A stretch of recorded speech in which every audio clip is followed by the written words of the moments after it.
Tsunami waves also hitting Japan. Look at that. Meteorologists reported waves of 4 feet sweeping into northern ports on the main island of Honshu.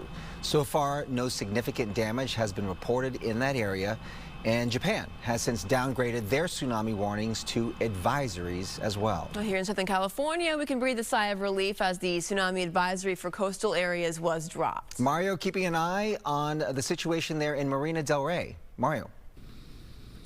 Yeah, Bob, Jane, good morning. We've had a few people already come up to us and ask us what's the latest with these tsunami alerts. Well, we can tell you a short time ago, the advisory here in Southern California was downgraded to a tsunami watch. And here in Marina del Rey, this harbor, you can see the water. It's very calm right now. We've seen very little impact. The first waves were predicted around 1 a.m. this morning, and we're told they could last at least 9 hours, according to the U.S. Tsunami Warning Center.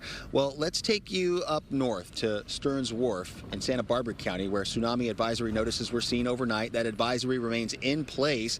The estimated start time for activity there was around 12:45 a.m. Initially, a tsunami watch was issued, but by 7 last night, it was upgraded to an advisory with a warning of potential strong currents and possible flooding of beach and harbor areas. Beaches still remain closed this morning in several Southland communities after that tsunami advisory following that massive quake near Russia. The LA County coastline into Orange County, Huntington and Seal Beach all seeing closures this morning. The public advised to stay out of the coastal waters and away from beaches, harbors, and waterways until further notice.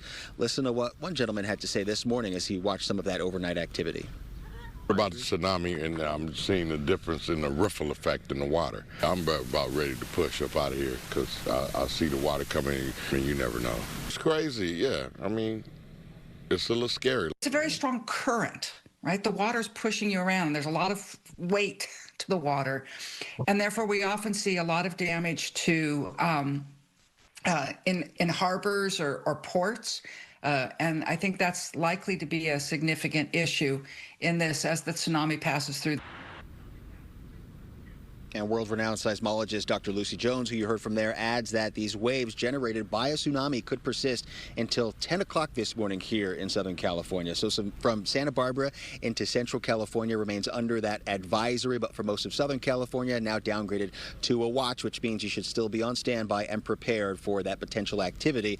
Now, coming back out here live, another look at the harbor here, Marina del Rey. There haven't been any evacuation orders put in place. However, people here in Marina del Rey were reportedly told to evacuate the boats in the harbor, and again, we're still seeing people waking up from nearby apartment buildings, apartment complexes coming down to take a look at the waters this morning. For now, live in Marina del Rey, back to you in the studio. All right, Mario, thank you.